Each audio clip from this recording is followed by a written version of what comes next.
making a protest vote in the elections is the same as turning up to spend the night in a Holiday Inn, deciding that you don't like your room, and shitting the bed as a protest, and then realising that you're going to have to sleep all night in a shitted bed.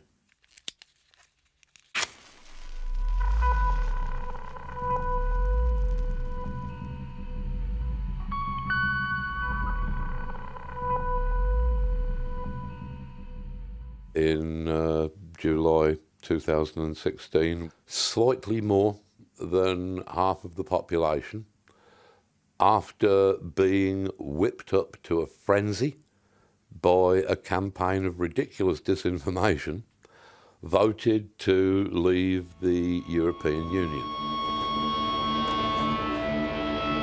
I am not so sure that the disaffected working classes are entirely to blame for this. Yes, I know a lot of them, they did vote for leave.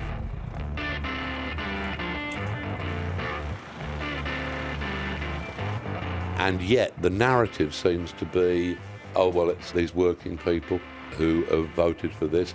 And yes, and you can say that, well, it's because they've been ignored for so long. And yes, they have been ignored for so long. But then a lot of people have been ignored for a long period.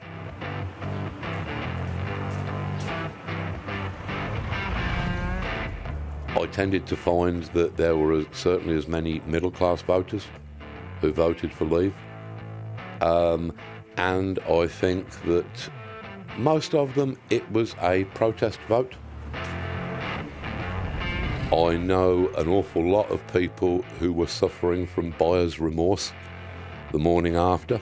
I was heartened by the story of a businessman who'd given, I think, £1 million to the Leave campaign.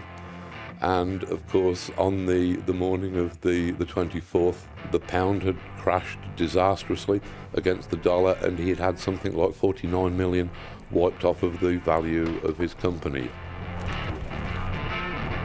During the Brexit campaign and immediately afterwards, I found out that a couple of very dear and very trusted friends of mine had voted to leave.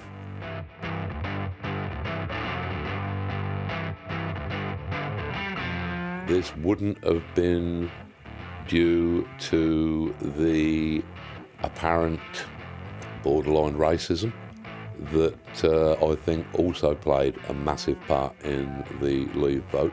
These people were firm and convinced socialists during the 1960s. But the world that we're living in now is much, much more complicated than the world that we lived in the 60s. In fact, I think that mounting complexity is probably the root of nearly all of our problems.